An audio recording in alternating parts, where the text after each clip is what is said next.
ka sa Canada. Pero ngayon, parang ang sarap pala dito tumira.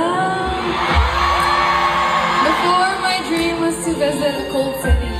But now that I'm here, yung yakap nila ng nais ko. Alam niyo, isa lang pangarap ko, guys.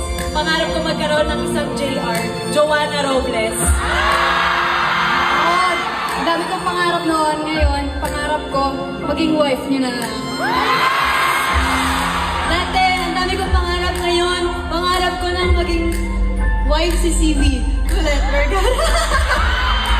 Sabi ng nanay ko, okay lang daw, libre lang daw mangarap. Libre ka ba mamaya? Uy! Dati ang dami kong pangarap ngayon. Pangarap ko ay makapiling ka at sa habang panahon, ikaw ay makasama. Ikaw na lang siyang kuna sa buhay ko. Dati pangarap kong magpasaya, pero ngayon pangarap ko na mapasayo. Ah!